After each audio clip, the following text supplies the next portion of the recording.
Andy, an emotional, exhausting day yesterday as our friend, our colleague, Jerryanne Ritter revealed to everybody that she has bulbar ALS. We've known this for a little while, but a reminder yesterday, most people did not.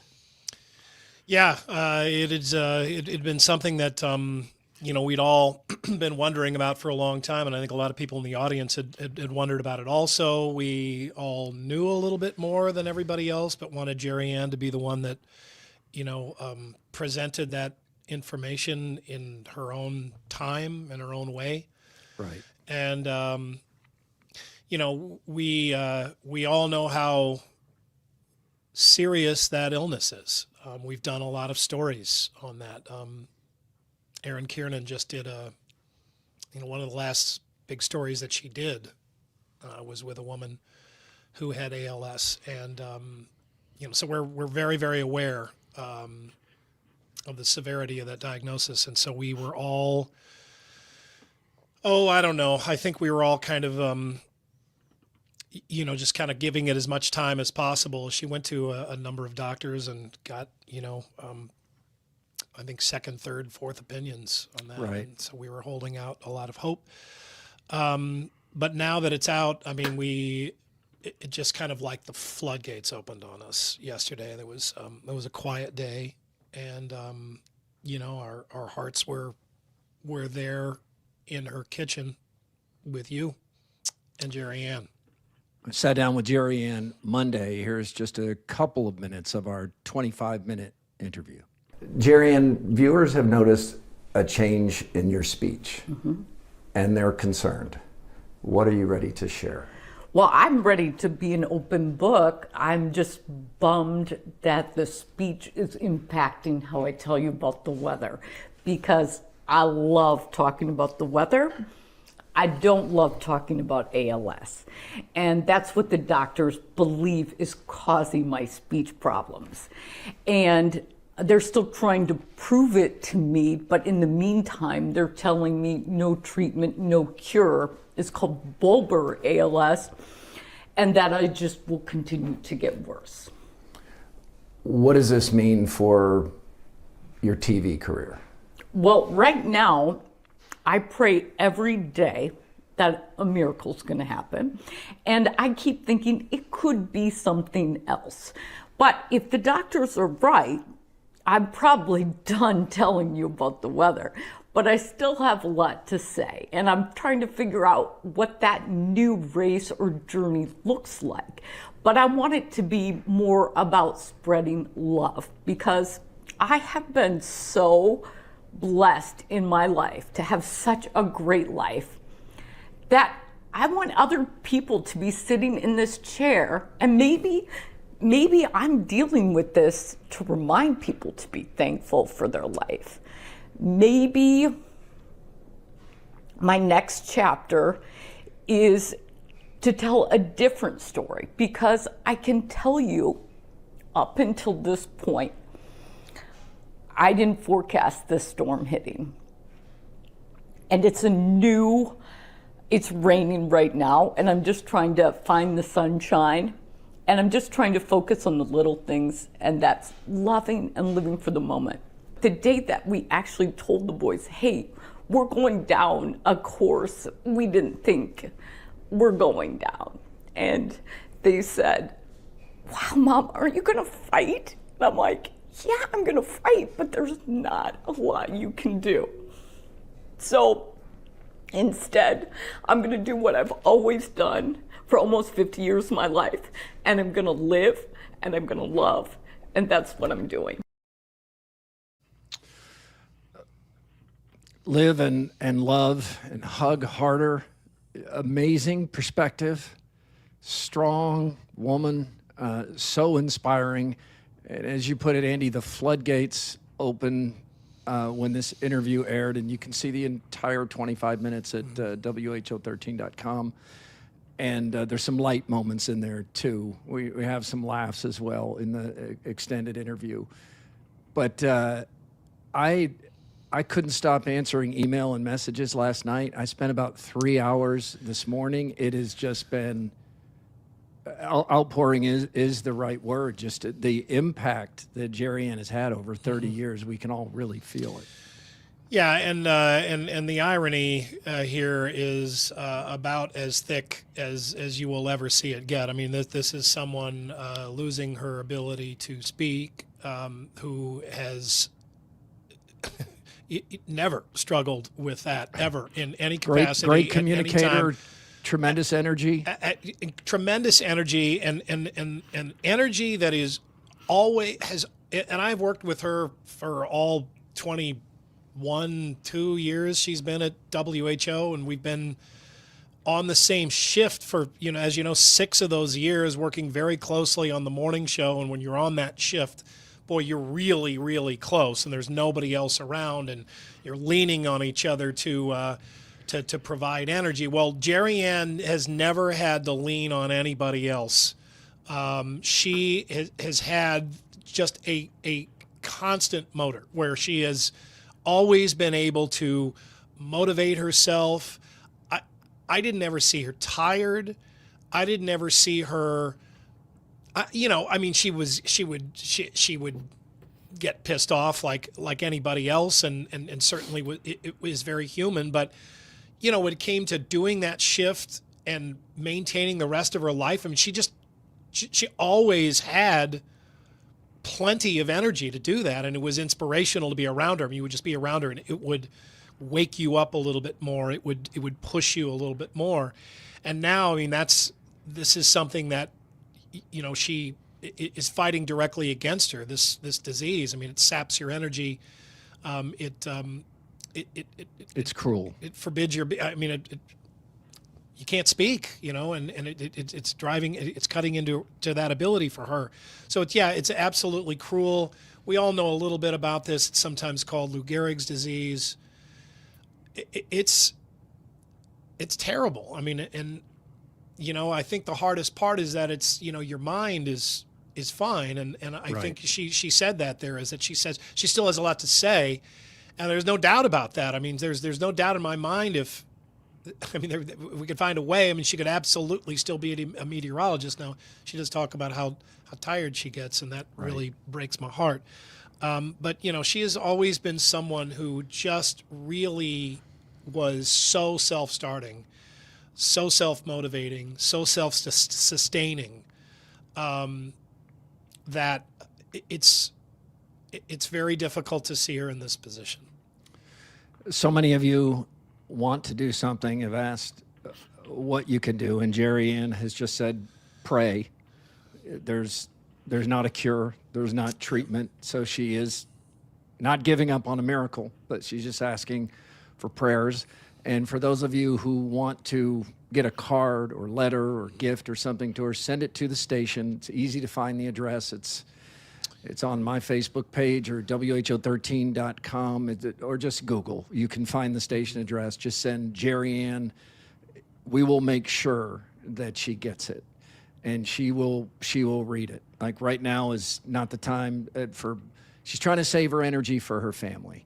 So conversations, it's hard for her to go to church or the grocery store because people want to talk, and talking wears her out, and she wants to save that for her family, and we want her to save that too. But you can send her a letter or card or whatever you choose. Yeah, and clearly she's felt that love, and she talked about that, and Yes. and it is helping her. And I think It it's is. A great thing for everybody to do. And I can only imagine how much she's heard today, because as you and I know, I mean, we've been having people ask us about this for weeks, constantly, and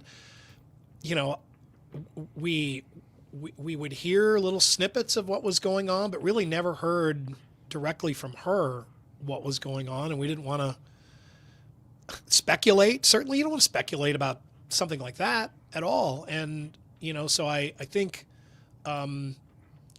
she's right now, she's probably buried under well wishes and all of that, and probably just kind of under the severity of the moment, because she still has a life to live from here, and a lot of things she wants to do and intends to do, and I have no doubt will do.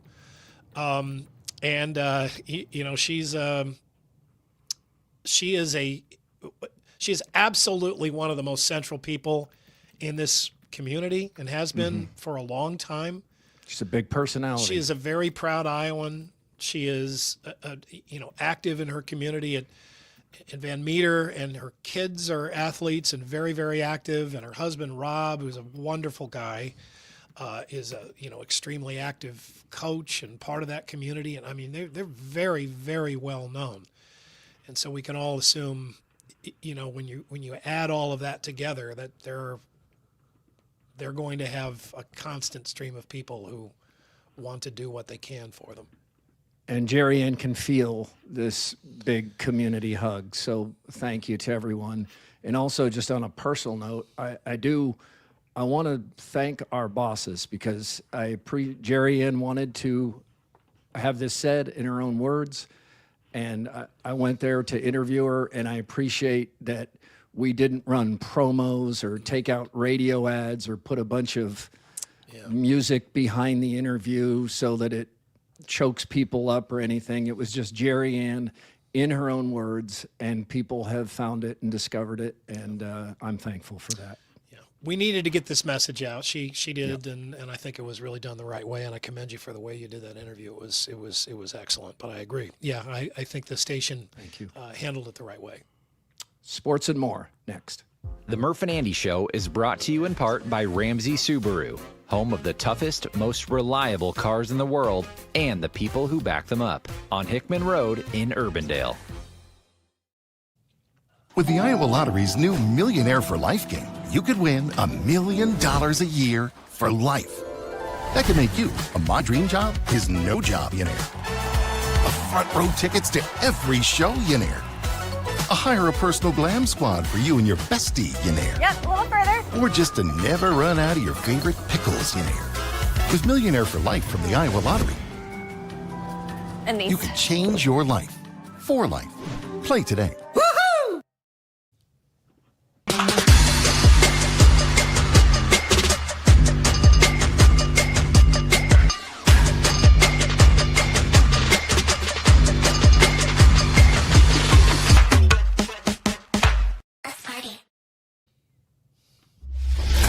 Murph and Andy, talking sports and more, exclusively on Iowa Everywhere. From the Channel Seed Studios, here are Keith Murphy and Andy Fales.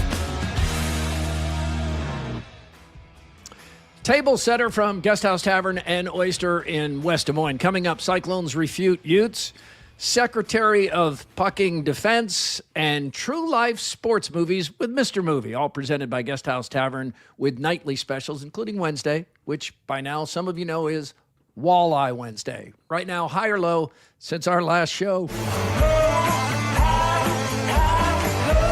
Presented by Wealth Charter Retirement Planning and Tax. Wealth Charter Retirement Planning and Tax has been in the game for over 25 years, and they've learned a thing or two. Tim Hawkins and company are there to take your call, answer your questions, and certainly help put your portfolio in its best possible position. WealthCharterRetirement.com. We're just a couple of days away from our big party, and all these little revelations make my day each day. The drink specials are out. Wait, I'm getting pink lemonade? Okay, so yeah. Well, maybe that's. Can that be Murphy's plural? Should the apostrophe be after the Yeah. S if we can put it on Jenny? Yeah, maybe She likes that. Might, well, you're right. I think it might actually be Jenny's Yeah. because. Okay. Well, maybe it's just Jenny's then. I'm not even included. That would be okay too. She does like that Malibu. Yeah, let me see the other page there, Andrew. There's one other page.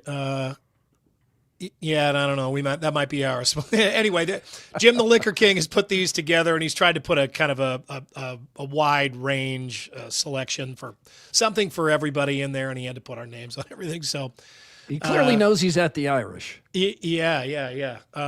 So we've got all kinds of different stuff, and it's going to be a really kicking good time. Hope everybody joins us. We'll start about 7:00. Go to close out there. And it's a party for our audience. So if you're in the audience, attendance is mandatory. It's for you. I have a low. I mean, I've got a low, and it happened Monday night, so it's since the last show. but I got caught money laundering.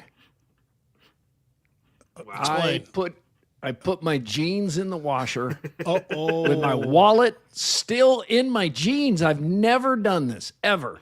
And I was picking up, I was looking around, I was like, do a load of wash. Oh, there's one more thing I can put in there. And I picked them up off the floor. I always take my wallet out, well, I guess not always now, and put it on the same dresser. I'm a creature of habit, so I can find things. Not this time. And I couldn't find this and went to work without it. And then Jenny found it in the dryer. So it went through the wash. So I also put it in the dryer, set that sucker on like an hour and 5 minutes, dried all this, and I'm in stuck panic. Together in there? Well, fused we found together? everything. Oh, yeah. There's cards. Yeah, so my the library card. paper just, Yes. mates together. Yeah, the stuff made of paper, except for the money, is completely ruined. The cards just kind of look clean. They're a little bit worn they off. The probably could signatures use it. are worn off. This American Express is split right there, so I haven't tried it yet. I don't know if that's going to work.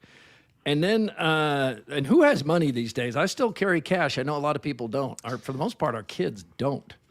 I almost never have it with me, and usually I try to get rid of it as soon as I have it because I'm afraid that, you got a big fat AJ.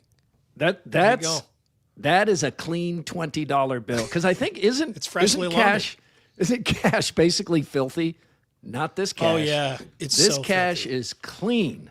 So everything's recovered. I feel like an idiot. I've never done that. Have you ever put your wallet in the washer and dryer? Oh yeah. Back in the day, Okay. it's been a long time, but yeah, that's what I was talking about. Like the paper cards, they would just get permanently fused together, and but you got all the way ink through the would dryer bleed. too. That's where I'm. Oh, I don't really remember if I got all the way through the dryer, but I mean, that's a pretty fat wallet you got there. That's actually kind of surprising that went undetected. I mean, that's I like got an all old the ones school in wallet. here. In case I'm ready to stop at the strip club at any time. Look at these ones. Look at that. Oh, that's a 5 in there too, I think. Yeah, there's a 5. Put the big bills on the outside. Oh yeah. Yeah, I use one of the little front pocket money clip wallets. Oh. But ironically there's no money in the clip, and it's all credit cards. So it's like it needs to be named something else. It's poorly named. It's a clip for cards to spend money that hasn't come in yet. The bill is still to be due. I got it. All right, let's catch the buzz here on a Wednesday. The Buzz. Brought to you by Logier Heating and Cooling. Iowa State goes 1-1 in Utah. The Cyclones lost at BYU Saturday night. BYU is a good team with the best player on the court, so not a bad loss. Just didn't play with the urgency that TJ Otzelberger thinks the Cyclones need more of when they're away from Hilton Coliseum. And then last night, cruised at Utah. It was kind of a sleepy game. The outcome never seemed in doubt. It just wasn't the most exciting game to watch, I don't think. I didn't watch it buzzer to buzzer, but I expected Iowa State to win by double digits. They did. Utah's in last place in the Big 12, but they're on the road, and this is a good win. But I think the bigger picture here, Andy, is just going back and saying if you get Kansas, Houston, BYU, and Utah, and you go 3-1 there, you're probably okay with that. Oh yeah, definitely okay. And I think there are a few things that Iowa State fans are watching for in this game. I mean, the first thing is you dread the hiccup that turns into like a full belch, right? Like they hiccuped it. What would that sound like? It was like it's just like it just becomes a real inner body revolution. But I mean, it happened earlier in the season. I mean, you get a tough loss, and then, just not a tough loss, an ugly loss, and then it turns into another loss. And loss. Don't let one loss Cincinnati. become two. Yeah, you don't want to roll into another loss. Not at this time of the season. You don't want to see that at all. If you're an Iowa State fan, you want no surprises right now, right? As you cruise through the last 3, 4, 5 games of the season. I mean, if you lose at Arizona, you can understand that, you can stomach that, but you can't lose at home to Arizona State, right? I mean, you don't want to lose to at Utah. You lose at BYU, you can understand that. You lose at Utah also, that's a surprise. That's a new reason to truly worry that this team is, susceptible to just a full-on spin out rather than just a little skid. Or getting tired. This is not the time of the year that you can have that. But I mean, they went to Utah and just quietly did what Partied. a team like Iowa State is supposed to do against a team like Utah. And they had the stands pretty much emptied out with plenty of time left in the second half, and you're just like, okay, this is this is not a lot of eye candy here in this game, but statistically it was actually a pretty close game, like in the box score and stuff, but it didn't feel close, and it seemed like Iowa State was just kind of methodically doing what a team like that should do at Utah.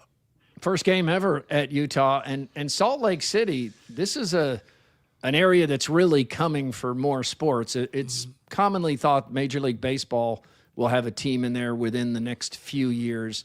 It's a logical place to expand. They're getting the Olympics again in 2034.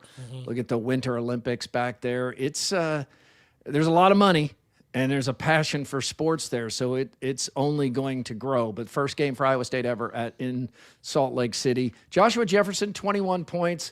The highlight maybe, Milan Momcilovic hits a three that puts him past Dedrick Willoughby for most threes in an Iowa State season. And, of course, they have a few games to go here. I think it's 104 threes this season. And most impressive, Momcilovic is shooting 50% from behind the arc. So he's having the greatest three-point shooting season a Cyclone has ever had. And Dedrick Willoughby was great, for those who remember him. Also wore number 22. So tip of the cap to Milan.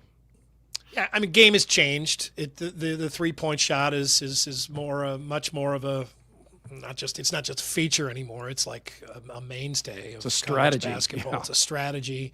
But he scares the hell out of defenses. He scares the hell out of other teams. He's too big to just eliminate like like the typical little 3-point shooters of eras past that are 6 feet tall and really don't do anything other than threes. He's a complete offensive player, so he's a scary guy for defenses, and that means the other guys on the floor benefit with him out there too. But but it's been fun watching him. I mean, he was a true TJ Otzelberger find out of Wisconsin. Right. Everybody wanted him. He was a really good prospect.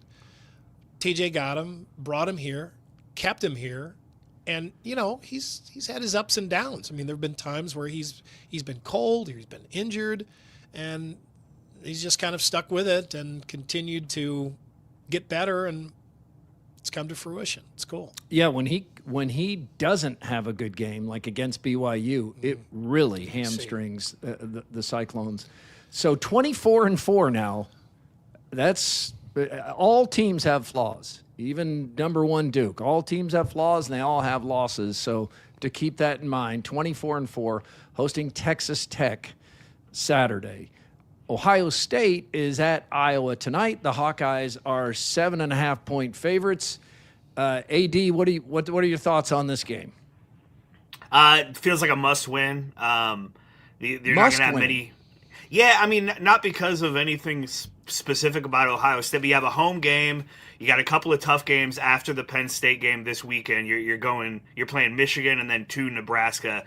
So it definitely matters in the standings, but you're not suggesting if they lose this game they're going to miss the NCAA tournament or anything. I don't think so. No, I think a win over Penn State's probably enough. I think 20 wins this season, and who knows what happens at the Big Ten tournament is probably enough. But they are starting to, and the bubble's pretty weak this year. At least that's how it seems right now. A couple of weeks ahead of Selection Sunday.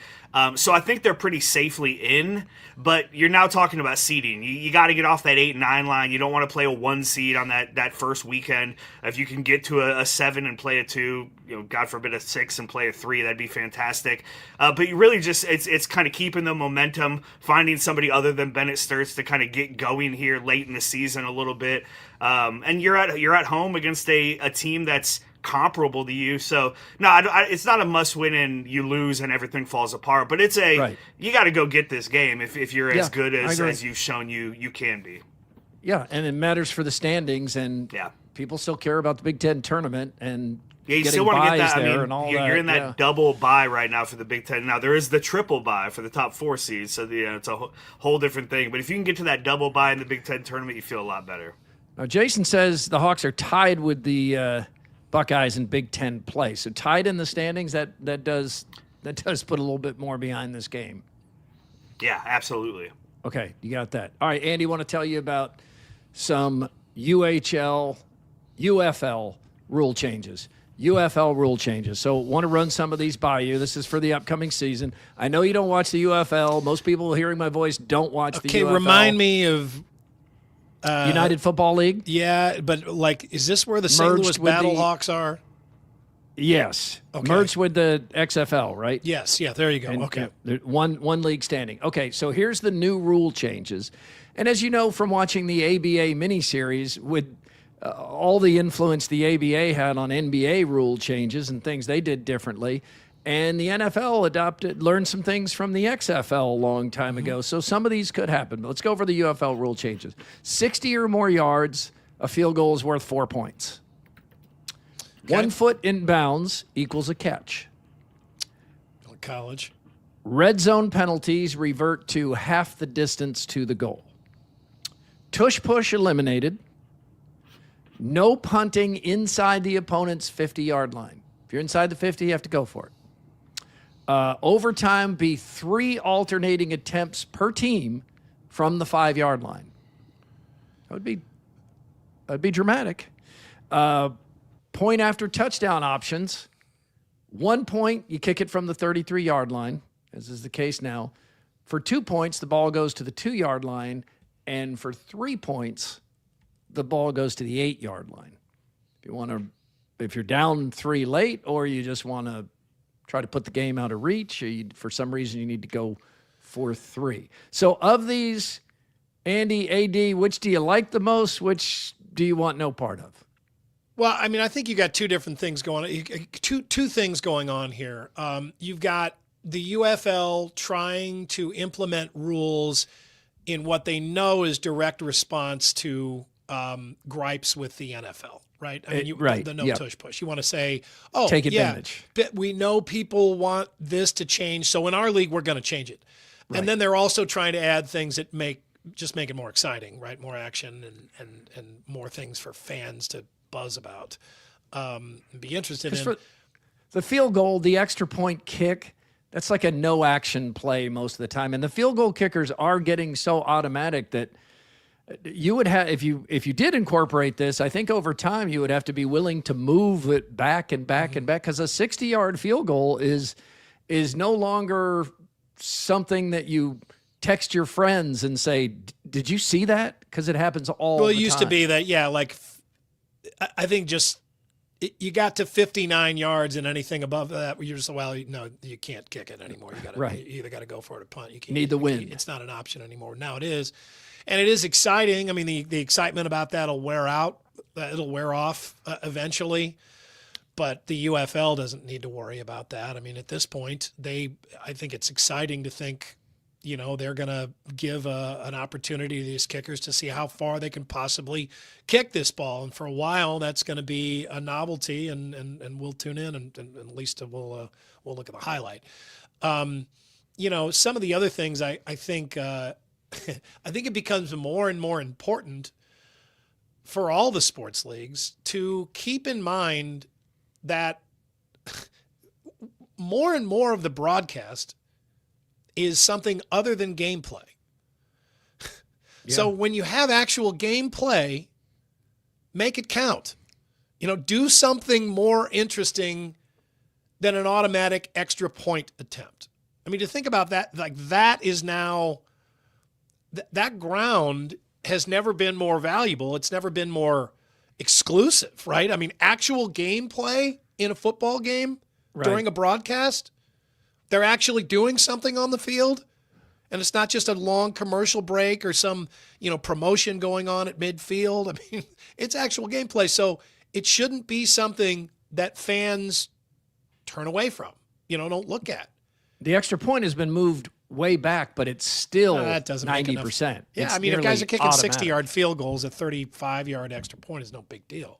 And the new kickoff does look ridiculous, but it is better than touchbacks and into a commercial break. I mean, if you can get used to just how odd it is to have them standing there when it's returned, and it's increasingly being returned, that's better.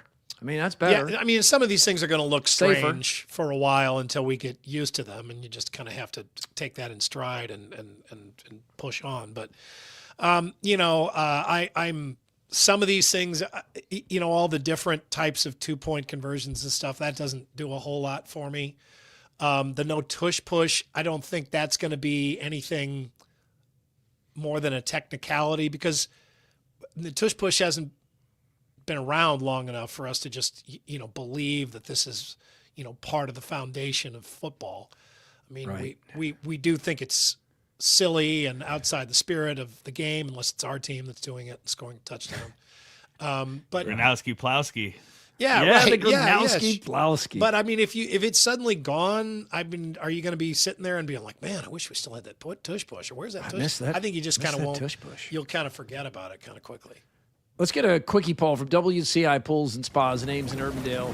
And we've kind of included the ones that can be explained in a poll, because a couple of them, like the overtime rule, just isn't going to fit on one sentence here. Of these UFL rules changes, which would you most like to see UFL. in the? Well, it tells you a lot about the UFL that I just didn't not even the United flag Hockey this. League here. But I just didn't even flag it. It's like maybe it's a new UFL. football league. I don't know. Which rules would you most like to see in the NFL? The 60-yard field goal equals 4 points. The 1 foot in equals a catch. No punting inside the 50, and eliminating the tush push. And I like the 60-yard field goal with 4 points. I like anything that can vary the scoring in an NFL game. Even like the confusing extra point stuff seems interesting to me. Give teams more opportunities to catch up. Give that math more opportunities to work out, where, the final drive actually means something, and maybe doesn't just mean a tie. Maybe it means you can go down and win a game if you're able to make the plays. The strategy stuff I don't like as much. Don't mess with the kind of strategy part of the game. The 1 foot in bounds makes things too easy, I think. Yeah. But yeah, give me scoring changes. I'm okay with that. See, go ahead, Murph. I'm sorry. No, it's just it gets overly complicated if you do what I would like to do. But I almost feel like 4 points is too much for a 60-yard field goal. And it would be nice if you could have like 1 point inside the 20 and 2 points inside the 40 and 3 points inside the 60. And you've got teams backing up to kick on third down. You back up 5 yards, so your field goal's worth 3 points instead of 2. Do you start practicing snapping it 12 yards back or 15 yards back, because you need to get way back there to have that one additional point? That kind of stuff would be fun, but probably too complicated. Yeah, I kind of feel the opposite here. I think if we're talking about the UFL, I have a different I have a different answer. But we're talking about the NFL here in this poll, and I don't feel like the NFL needs a change up. I think it needs a cleanup. And I mean, there's some things that just need to be cleaned up, and the tush push needs to be cleaned up. It's just, I mean, come on. I mean, I have been happy to see it and have it when it's a team that I care about that's using it, but deep down inside, I mean, I just know that this is bullshit. I mean, it's not real. I mean, come on, man. I mean, who are we kidding here? And they have trouble officiating it, Andy, because we've seen the Eagles they're jumping off sides or false starting over and over again and not having it flagged. Right, and it just visually it looks so silly. I mean, it's not the ball carrier pushing the ball anymore. It's like all the guys around. He basically just stands there and makes sure he doesn't fumble, and the other guys shove him into the end zone. It's like it's not in the spirit of the game, and we all kind of know that. All right, Andy, I have video for you. Would you let the Miz of the Brewers knock an apple off your head with a 100-mile-an-hour fastball?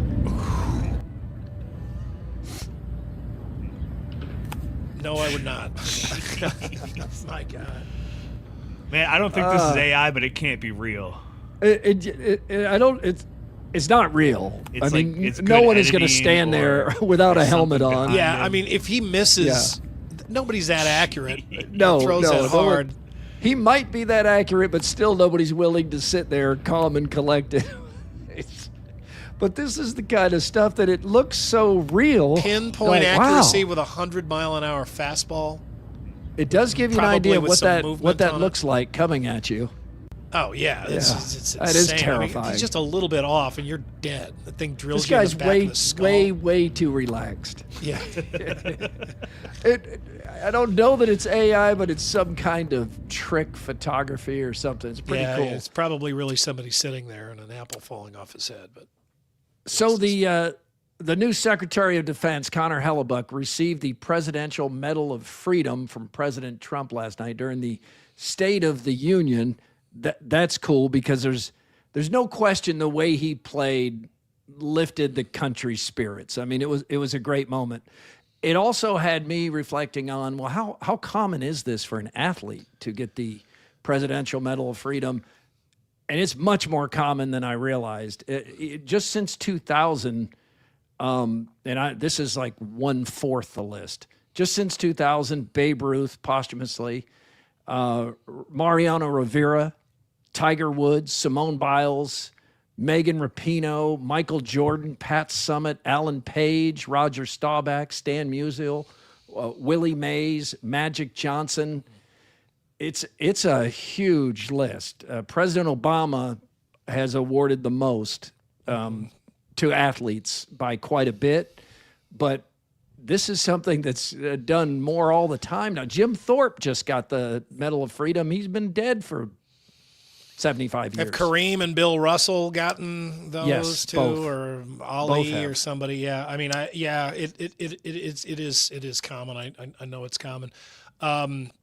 Yeah, I mean that's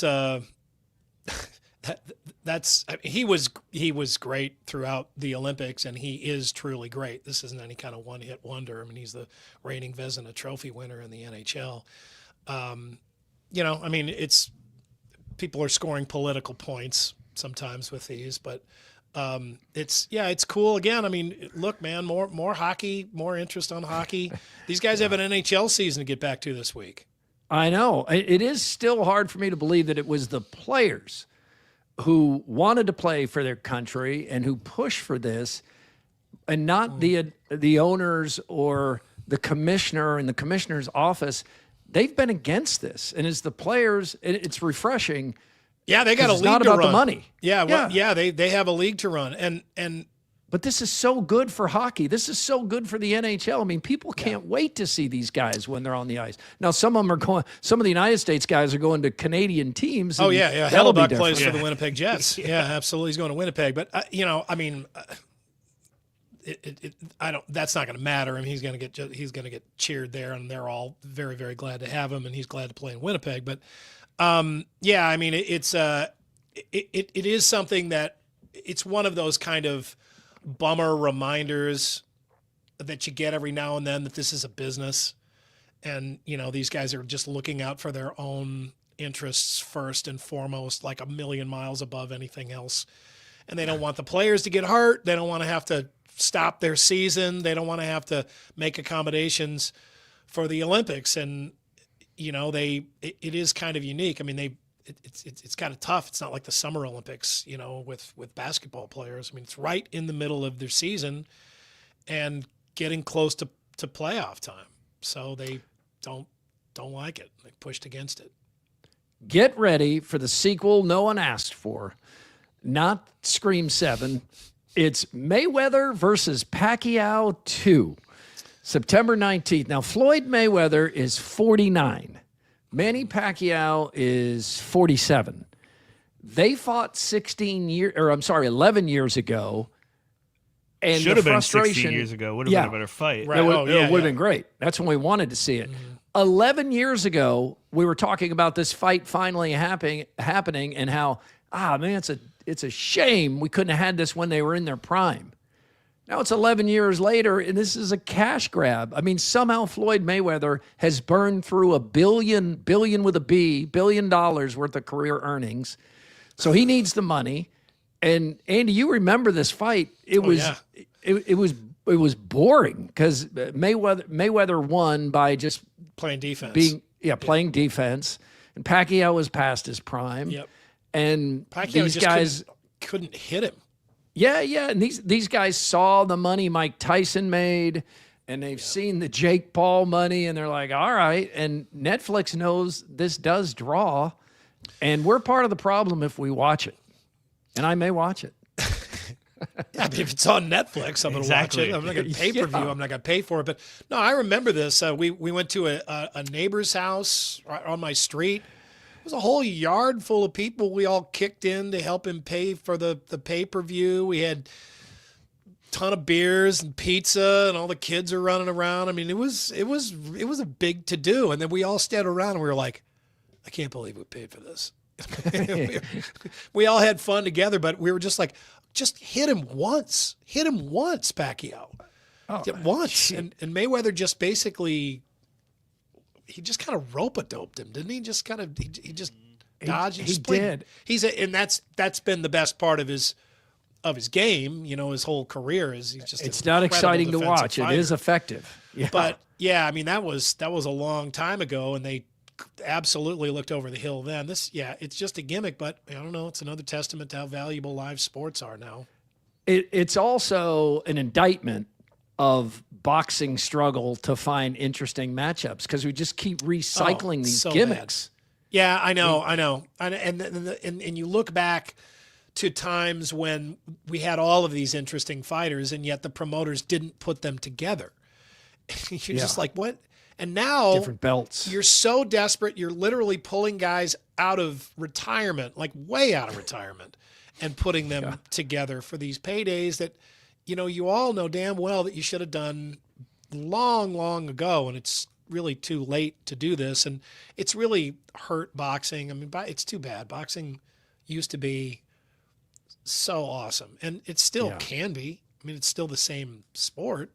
It just, interest has fallen off. You just really get the idea that a lot of would-be great boxers are doing something else.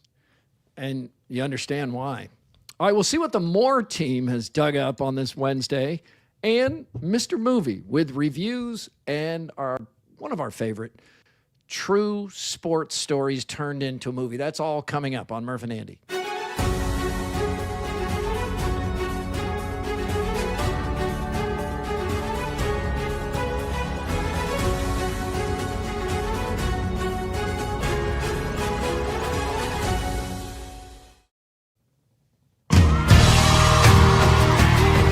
Billy Currington and Kip Moore live in concert. Saturday, June 13th, Lauritsen Amphitheater. Billy Currington, Kip Moore, and Kenny Whitmire. Tickets on sale now at Ticketmaster. A part of the Willis Summer Series. Don't miss Billy and Kip live. With 5 Central Iowa locations, there's always a Heartland Tire and Auto nearby to take care of everything your car needs. From oil changes to complete transmission overhauls, they do it all. For 15 years now, Heartland Tire and Auto has been a proud sponsor of Murph and Andy. But wait, there's more. From Either Or Eatery and Patio. Either Or Eatery and Patio at 6222 Grand Avenue. And starting next week, they have got happy hour. That is all new there. They have not had that before. But start next week, it's a staple. Monday through Friday, 2 to 6 p.m. Well, our show is really having an influence on. It is. They're starting to name an hour of bar time happy hour. And I can't. Yeah, wow. Right. Yeah, they're fans of your show. With what Jenny. A compliment. And I can't think of many better places to cut out of work early and sit down at it than the patio at Either or inside. $5 drinks, $10 apps, Monday through Friday, 2 to 6 p.m. That starts on Monday. Rest in peace, Robert Carradine. You college guys are all alike. All you really care about is getting laid. I wish I was going with you.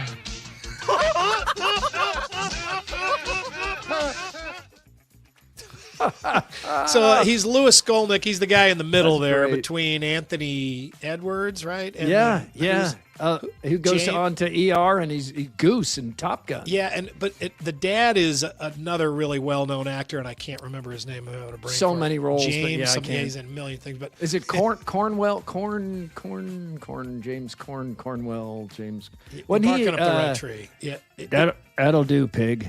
Isn't he that guy? Yeah. he's Babe? in Cromwell. James Cromwell. Yeah, not he's Cornwell. in the Green Mile and 6 Feet Yeah. Under. He's in a whole. He's in a ton of stuff. So, He's but like anyway, that guy. He's a that guy. He's a total that guy. He's a total that Yeah, he's L.A. Confidential. He's a mean guy in that. Robert Dr. Carradine, Robert though, Carradine, yeah. playing Louis Skolnick in Revenge of the Nerds, and I Skolnick. feel like that's the only role that I ever really remember him playing. He was in a couple of those movies, but the laugh is unforgettable. Dead at the age of 71. Yeah, Just to remind us how old we're getting.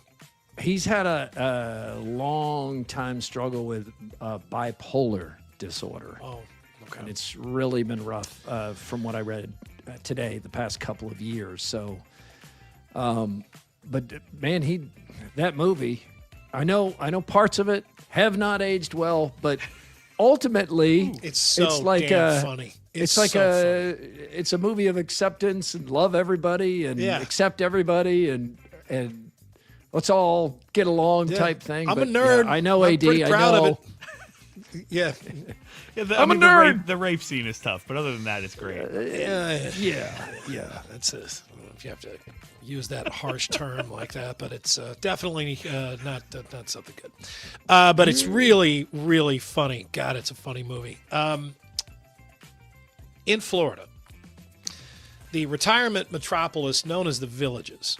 I think that's an official title. I think it's even like on the map, like correct. as a city on the map. The Villages. Right. It gets a lot of shit. The Villages. Oh man, It does. America My makes sister fun worked of for the Villages. Villages newspaper for many years. Wow, I bet she's got some. I bet she's got had some stories. Yeah. Yeah. They at the Villages they just opened a Hooters, and at the grand opening, the line out the door looked exactly the way you think it would look: golf polos, jean shorts, mandals, and vintage testosterone. Oh. So this Those Hooters girls in is their not granddaughters' age. Hooters is not doing well everywhere. Many of them have closed, but man, move this into the Villages and it's a hit. It's got a new life. Well, I think Florida was the first place I ever saw Hooters. I don't know if that's where it started, but it seemed like it. Look at those sunglasses. And I think it's probably the last place you'll see it too, because this place is going to do real well at the Village. We may see the and then two there's dads a in random this little line. kid in there. Yeah. Well, they have good nuggets. I mean, wings. Oh my God. Low T, mostly, I think. Yeah, a lot few of of these low guys need to get to game day. Yeah, they do. From more contributor Sheena in West Des Moines, we bring you comedian Ronnie Jordan giving his commentary of someone's idea of a cocktail that's just made for Instagram. On this episode of Shit Ain't That Bad, we have the poverty picture in your liquor store's third aisle. Do not, if shit is this bad, get out of the liquor store and go make a plan. Go take an AI developing class, because no way you're supposed to be drinking 2 Buzz Balls in a pitcher together. People who drink Buzz Balls fight in public and go to the store with no shoes on them. And a cut water? Come on, bro. You drinking TikTok juice? No, sir. I don't want your poverty in the picture. And Don Julio, okay, cool. This comes with 3 fights and 2 probation officers. This right here comes with a ankle bracelet monitor. Fellas, if your girl right now, her mouth is watering and she mad that I'm in this video, she's an alcoholic, go take a seat later. And they're going to top it off with a Calypso? What are y'all making? This is how you make a Four Loko from scratch. This is how you make MD 2020 from scratch. This is a baby shower, a hood rat baby shower picture. That's great. That guy's great. I want to see more of him. I want to hear more of him. What was that last thing? I don't know what Calypso is.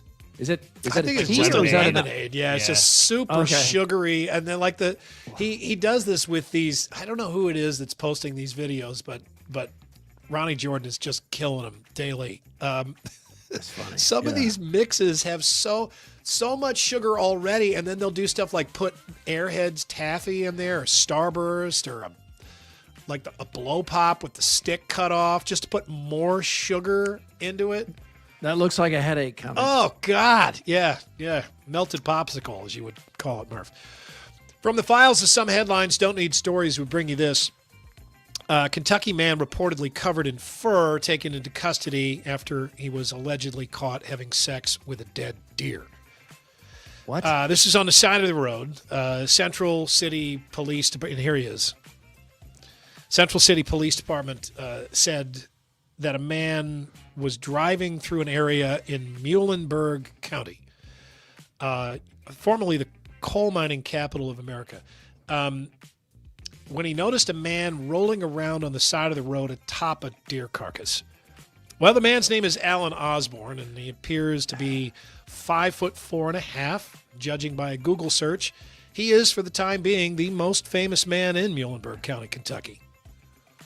There's no chance he was just like wrestling a deer to the ground.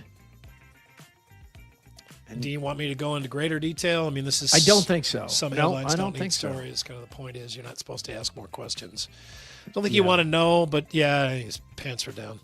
Anyway, 49 years ago this week, the Pointer Sisters and Sesame Street combined to create the biggest earworm of my childhood. 1, 2, 3, 4, 5, 6, 7, 8, 9, 10, 11, 12.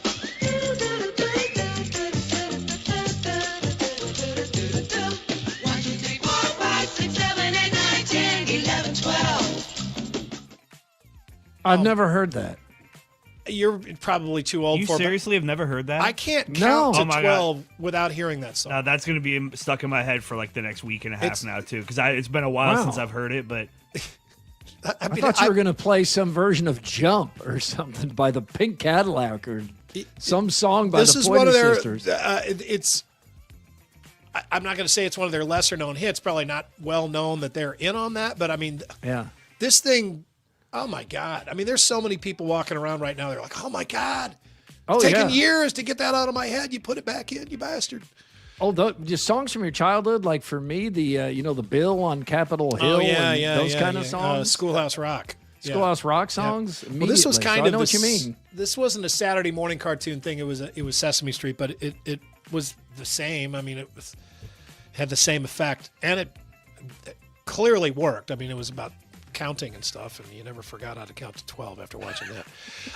A North Carolina mother of 3 who vanished over 2 decades ago was found alive and living a new life. How many years? Her name is Michelle Lynn Hundley Smith. She was then 38 when she disappeared in December of 2001. Oh my gosh, it's 25 years ago. Yeah. After leaving her home in Eden, North Carolina, to do some Christmas shopping at a Walmart in Virginia. According to the Rockingham County Sheriff's Office, she was located. Her troubling disappearance prompted multiple agencies across North Carolina and Virginia, including the FBI, to search for the mother of 3 for countless hours, pursue multiple investigative leads. Roughly 24 years later, Smith was found alive and well at an undisclosed location in North Carolina on Friday after officers received a tip. Motive? Not clear at this point. No words yet from Michelle Smith. Her children say they have very mixed feelings. Well, yeah, she left them. She abandoned them. It certainly looks that way. I mean, yes. Okay. I will Let me offer allow up, for though, there to be some explanation of amnesia or something, but get What me if she Netflix just- online too. What if she just got lost? For 24 years? Well, no, like she was got really lost, and then she was like, man, I can't find out. Screw it. I'm just going to have to start over again. I can't remember who I am. I can't, I don't have she didn't have a cell phone. Just she got really, really lost and then distracted. Does she face charges, or maybe there's nothing criminal about? But what a waste of resources for years trying to find this woman. I mean, there could be something criminal in there in the investigation, but just kind of at face value, it looked like she just is a bad mom who walked out on her family for sure. But I'm not sure there's anything worse than that. But no, not good. According to Bro Bible, who doesn't love checking that out every now and then? The top 3 fast food burgers in America right now are, number 1, Steak and Shake, which is having good choice. A bit of a renaissance. I still want to try that new one in Waukee. It looks good. In-N-Out Burger, which is great. We don't have those here, but I had one of those when I was in San Francisco, and it's good. It's also really affordable. It's probably like anything. It's a little overrated just because we don't have it, so we really want it. Yeah, I can really remember those.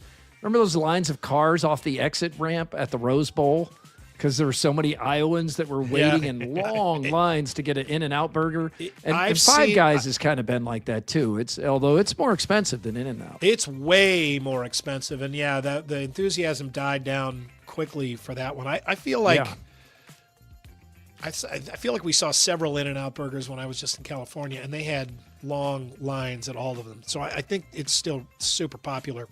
Culver's is number 3. And the thing that you can really notice that these 3 burgers have in common is they're all smash burgers, right? I mean, they're all the smash that ball of meat on the hot griddle. There's no flame broiled Whopper. By the way, Burger King came in last. Dang, Burger King. It's not like McDonald's where it's like a pre-cooked hockey puck that's microwaved or whatever. I mean, it's a real burger that's smashed on the grill. Everybody loves that. Gets a little crusty around the edges. I think In-N-Out Burger, or not In-N-Out, sorry, Five Guys. I think Five Guys, based just on anecdotal sightseeing by me in a few different cities, I think they might be in some trouble. Anytime I walk by one, including this weekend in Tempe, in a college town, it was completely empty at like 1 p.m, and it was open, but it's expensive. They're great burgers. They're good, they're delicious, but they have the most expensive fast food burger, and the Moore team has done a piece on that in the past. But it's like $13 for a cheeseburger. That's too much. I mean, it's fresh stuff and it's really good. But they're not. Yeah, the peanuts are great. We'll finish with this from my hometown of St. Louis.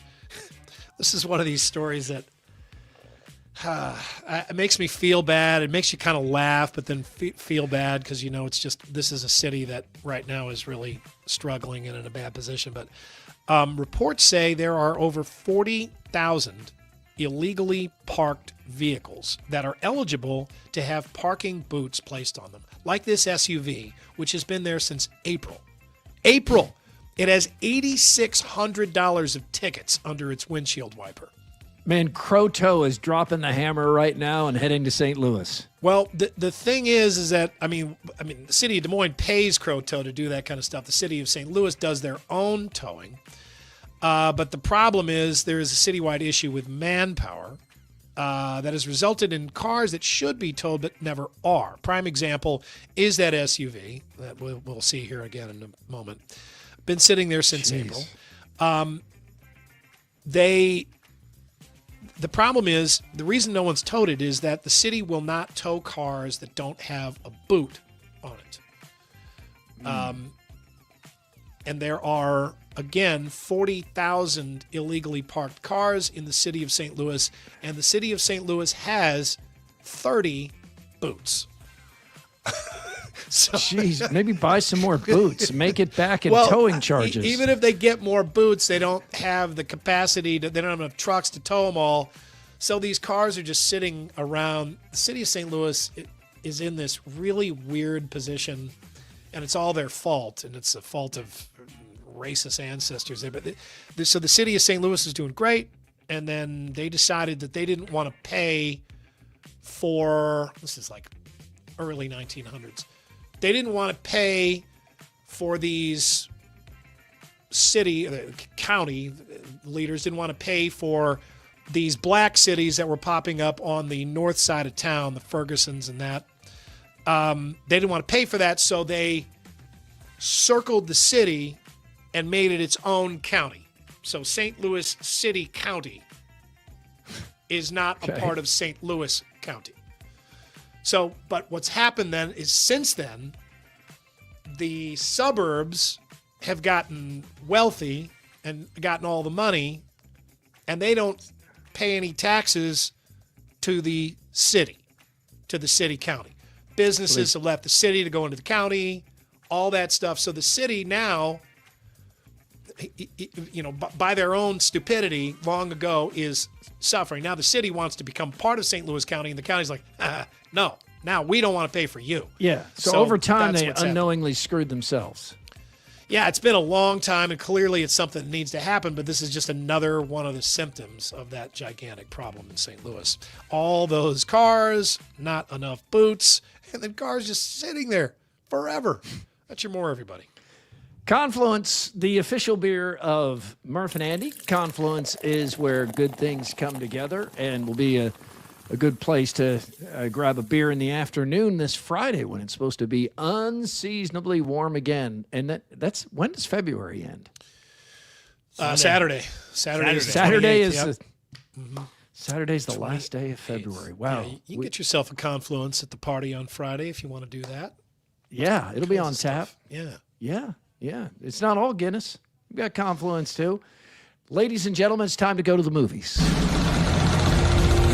It's time to go to the movies with Mr. Movie, Mike Woody. Mr. Movie is brought to you by P&P Small Engines, East University Avenue in Des Moines, representing the top brands in lawn care like Cub Cadet, Toro, and Steel, and backing them up with knowledge and service, plus a full selection of Green Mountain pellet grills and smokers. Mr. Movie, in just a moment, our out-of-the-box topic is sports movies based on a true story. So this eliminates Rocky, The Natural, maybe Rudy, Major League. Yeah, and what's that? Maybe Rudy. No, Rudy would be. Yeah, it's based on a true story. Joe Montana might say Rudy. Gene Smith certainly would. And some of the true stories are loosely based too, like Hoosiers. Yeah, Hoosiers. I mean, there's some truth to it. Or remember the Titans.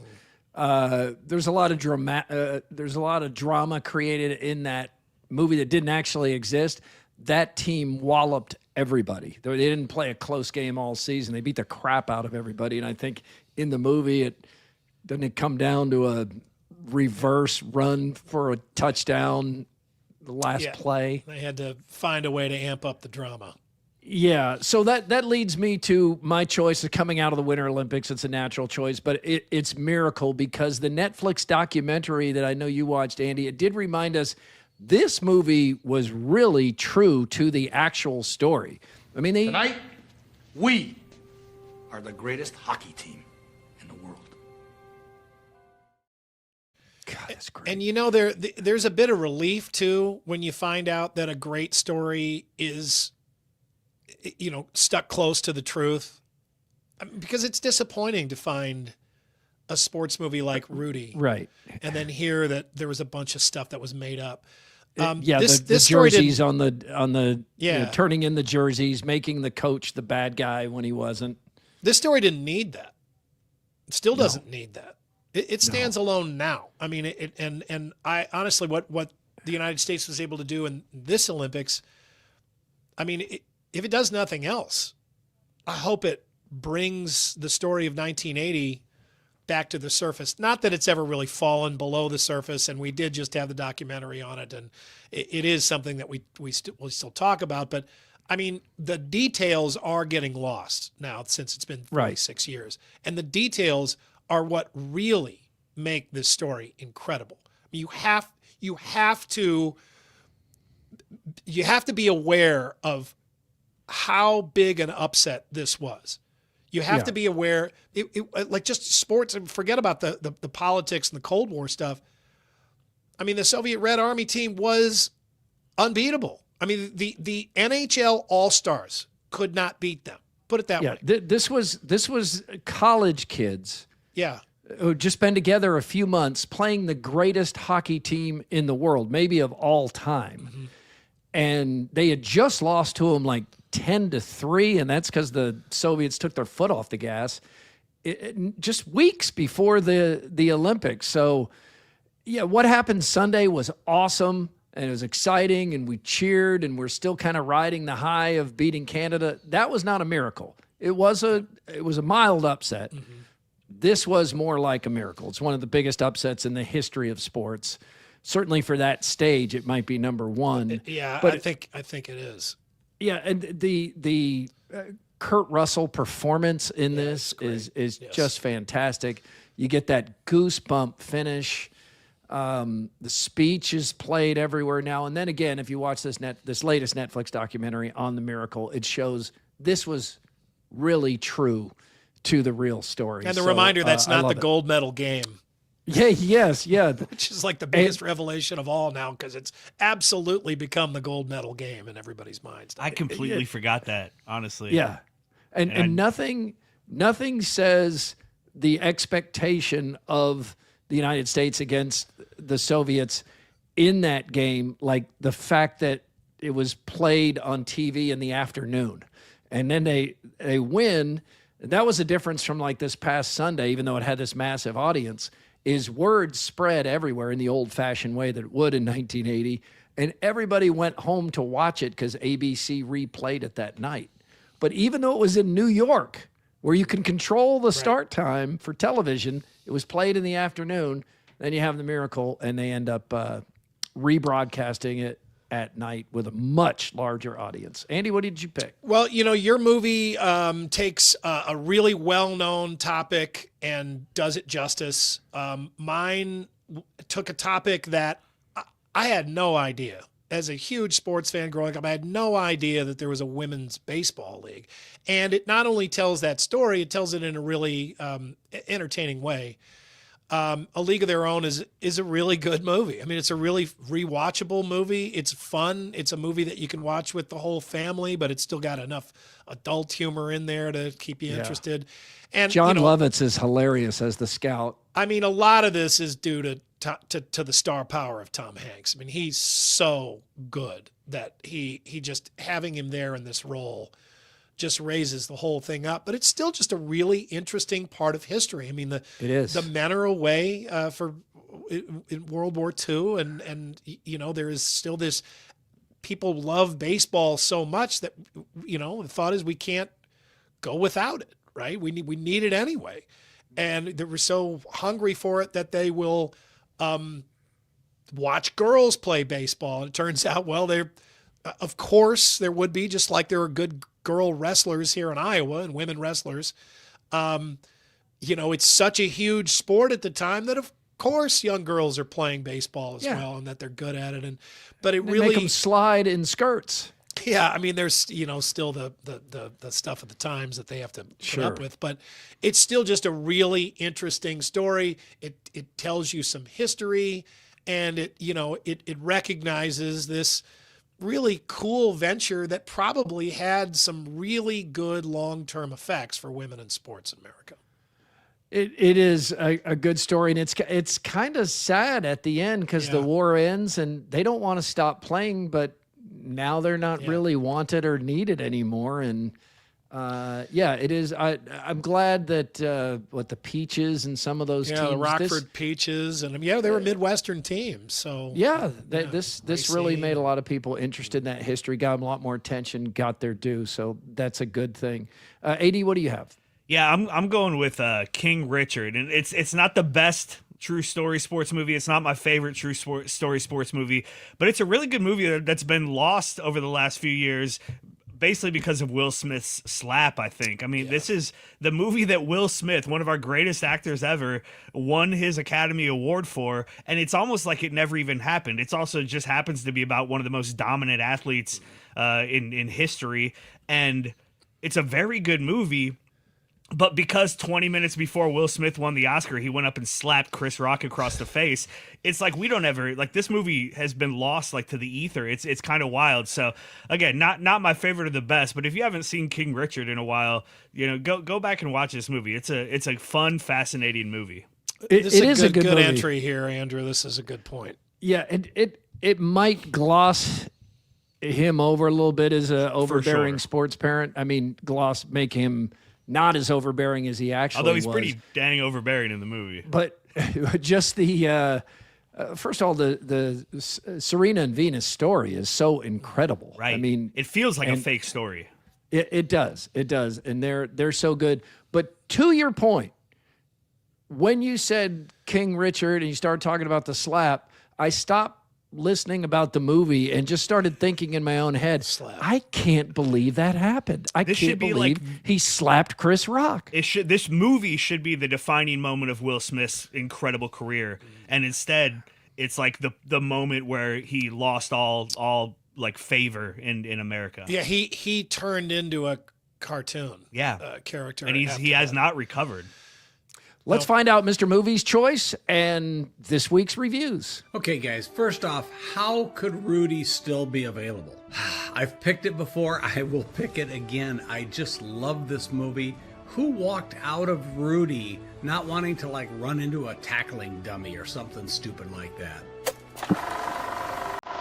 All right, let's get into the movies for this week. How to Make a Killing stars Glenn Powell as a young man who is part of a family, and dad has $28 billion, and they're all fighting to see who's gonna get that money. And so he goes about literally knocking off members of his family, okay? Is it a great movie? No. Does it have some really fun moments? Absolutely. It's a B+. It's a really good movie, but it's not a great movie. So it's worth seeing if you're having a hankering for some popcorn. I'd go see this one. Elvis Presley in concert in the IMAX. Now Baz Luhrmann, who's done an Elvis Presley movie, he's put all of this concert footage together, and it's done all in the IMAX. And I am telling you, my toes were tapping for 2 hours. This is one of the most fun times I've had in the movie theater in a long time. So if you're an Elvis fan, it's must see. If you're not an Elvis fan, you should go see it, and then you'll become an Elvis fan. So one of the best movies I've seen in a long time, and it is a good, solid A+. The last movie today is Wuthering Heights. Margot Robbie plays a woman, and Jacob Elordi.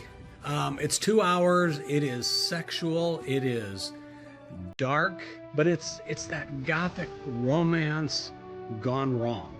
Margot Robbie is fascinating. Jacob Elordi is scary, fascinating. So I liked it a lot. It's a B+, but it's a little deviant. So I wouldn't take Grandma, but I enjoyed it. It was fun. All right, see you next week. You just sold some tickets to Wuthering Heights there. Yeah, so an A+ and 2 and B+. who's in it? Margot Robbie? She plays a woman. Yeah, and then Mr. Movie, I didn't know he was picking Rudy. I didn't either. It's really funny, We're all though. just here talking about. No, it's perfect, though. We would have done They that never put the anyway. jerseys on the coaches' desk. He He's might have right. been offsides. It is. I do love Rudy. It's an endlessly watchable movie. It It was a bummer to hear that, like to hear about the real Rudy and stuff. And you're like, Well, the biggest, I mean, my favorite part of the movie is the actor Charles, who plays the maintenance man. Yeah. He's not real. He's not real. He didn't sleep in his office. That guy's not real. That guy never existed. I was like, Rudy that was is on the nothing, GI 100 Bill. and nothing. Rudy had enough money. He was on a GI Bill. Yeah, like, oh and he's no. like, he's like, hey, you play, I'll be there. And then he's out there. And then you realize, oh gosh, that wasn't real. But I still love Rudy, so we'll stop picking on it. But wow, was AD, you're gonna know this because you're the youngest of the three of us. Is that guy in Wuthering Heights? Is that the guy? There's the buzz that he's going to be the next James Bond. Yes, yeah, he's one of the guys they've talked about. Yeah, I think most recently he was in Frankenstein, but he was the monster, so he really didn't kind of look like himself. But yeah, he's like the hot young actor. All right, time for Throwdowns. Throwdowns. It's Throwdowns. Backed by Heartland Tire and Auto. Heartland Tire and Auto, treating you like family at all their locations. Firestone and Bridgestone, they're an authorized dealer of both. Murph, for the most part, college basketball non-conference games end in December, but Saturday's game between Michigan and Duke was awesome, and ESPN is reportedly pushing for more opportunities like that. Would you like to see more non-conference games sprinkled into the conference schedule? Well, it's easy to take the bait and say yes because this game was awesome. It was Michigan against Duke. But if you say yes, you're going to get a bunch of crap games you have no interest in whatsoever. So I'm going to say no because I think the bad games will far outweigh the Duke Michigans of the world. Yeah, and you worry about how hard a team is trying in a really bad game at that that point in the season. And I want my team focused on either winning a conference championship or just getting itself in the best position possible for the NCAA tournament, not about stuff like this. I mean, this is stuff that is ramping up your appetite for college basketball. I mean, we're fully engulfed right now. I would like to see it more often just to kind of gauge how good these conferences, it's like we haven't seen any of these teams play. That's what the NCAA tournament does, though. I know, but that's so short. It's only a couple of weeks. Let's get more of that. All right, Andy, let's say you're cooking, and Murph, you can use your imagination with this one. Thank you. You fill a measuring cup with water, just like tap water, and then you pour it into your recipe. Is that measuring cup dirty or clean? With water? Yeah. It's clean. I just turn it upside down in the sink and let it dry. Yeah, well, that sucker's clean. Oh, yeah, I got to wash agree. the water with more water? Believe it or not, I've done a few of these in my day, and yeah, that's going right back in the cupboard. Any space you can save in that dishwasher means more time until you have to unload that dishwasher. I will dry it with the kitchen towel, which is probably not all that clean, and then put it right back on the shelf. How about like a bread knife? If you cut like it's just kind of dry, you can kind of like wipe. I the wipe crumbs it off. No, I'm not gonna wash that. No. I was just gauging that. I need to check. See how dirty you guys are. I need to know who's listening before I answer this. What about peanut butter?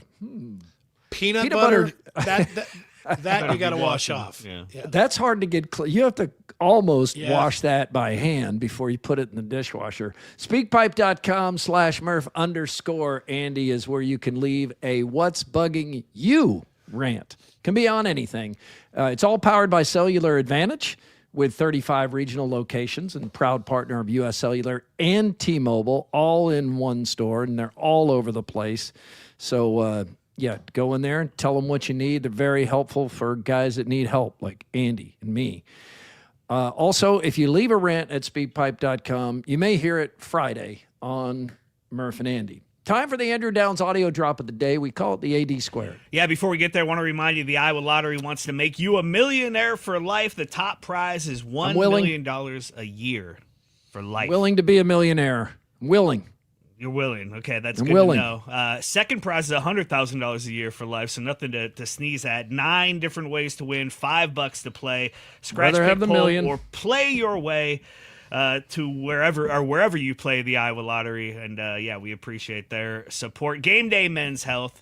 If you're not going to be a millionaire, at least you can have high tea, and Game Day Men's Health can help you with that, and a lot of other things. Ankeny, West Des Moines, North Liberty, wherever you are, there's a Game Day Men's Health near you. Still kind of buzzing about the USA men's hockey game, the gold medal win over Canada on Sunday morning, and of course, I've found a foreign language call. Now, I will say, of course you did. It's Portuguese and it's from Portugal, so it's not like the Brazilian like getting into it. It's a little. It's not as exciting as some of the other calls. But the thing I love most about it is right at the end they say Jack Hughes' name a couple of times. Yeah. And so listen for that. É por isto. Atenção aos Estados Unidos, possibilidade de 2 contra 1, mas muito bem aqui a ação defensiva.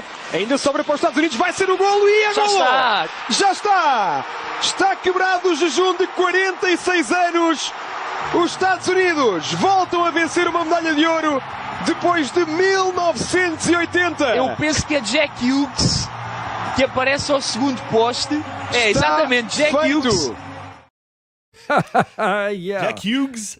Hockey calls are kind of funny because there are lots of French calls, of course, in Quebec and half of Canada, basically, but it's the announcers always speak perfect French and perfect English, so they'll be speaking in French, and then they say the names of the guys like an American guy would say it, and it's Right. whoa, wait a minute, just all the Jack Hughes, just all the way, just out of left field. You ever been watching a newscast and someone is just speaking like perfect English, and then suddenly they roll some R's in a name? You know, you didn't see it because that's. I'm not sure how I feel about that. it's always a little bit jarring when that happens. Hey, I see Howard in the comments. Howard, I know you've been having a health issue lately, and good to see you on here. Hi, Howard. Hope you're doing well. Long-time loyal listener. We appreciate you, Howard. Quickie poll results from WCI Pools and Spas. Of these UFL, UFL. UFL United Hockey rules League change. These are really going to change hockey right here. Of these UFL rules changes, which would you most like to see in the NFL? The 60-yard field goal count for 4 points. 1 foot in equals a catch. No punting inside the 50 or eliminate the tush push. The tush push. Getting rid of the tush push has 36% of the vote. That's the majority. 22% say the 60-yard field goal or the 1 foot in equals catch. And you're bringing up the caboose is the no punting inside the 50. Yeah. A lot of Hawkeye fans. We know the strategy of punting. Yeah, you know, punting is winning. Yes, Punting is winning. All right, a reminder, the Iowa Everywhere Audience Appreciation Party coming up Friday, and we'll have merch there from AKC Marketing, which is where Andrew Downs works. And AD, walk us through a little bit of what you're going to have there and what's available, because we get asked about this all the time, and I know they can order online at iowaeverywhere.com at any time, but that's another step, and some people don't want to pay the shipping charge, and we get all of that. So this is an on-site purchase. Yeah, so we're going to have a pretty wide variety. Obviously, we won't have everything in every size, but we're going to have a bunch of hats, some new hats that we've never had before, like beanies and some kind of cool things. Some other exclusive things also, some designs you're going to see for the first time on Friday night. We'll have a bunch of T-shirts, hoodies, some koozies, some stickers. It's going to be a lot going on. It's going to be fun. Man, I am so glad you put these beanies in there. And Gilly, if you're listening, get off my ass. He has been asking for a winter hat for Iowa Everywhere Well, we for got like it right 2 just years. in time for spring. Yeah, I think he'll still wear it. He's so determined to get one of those. So Murph and Andy's 2.0 now. Apparently. Is that right? Yeah. It says 2.0. Okay, all right. And it comes in more than just black. Yes. Yeah. Yeah. And by the way, the Murph and Andy 2.0, it comes at a good time because nationally this week, for the first time ever, Sports Talk Podcast passed Sports Talk Radio for overall audience. So it's a good time to be at 2.0, and we appreciate the opportunity. So two guys overthinking, legends and listeners, buckets at all tomorrow. You got buckets tomorrow night? Yep, Jeez. we got buckets tomorrow night. And I think 2 is maybe an hour early so that Hassel can catch his flight up here. Is that what they decided to do? They're not doing it on Friday? Yeah, they've changed that. Okay. Chris Williams is back in town. They were a little worried about that, but so they've changed that, and I think they're going an hour early tomorrow morning. I'm surprised Hassel's actually coming. I thought he would back out by now. He's really coming? He's not here yet, so we'll find out. His wife is going to hold his hand. We're back Friday, and then happy hour live over at the Irish at 6:30. And we hope to see you there, and we hope to have you check us out Friday at 1.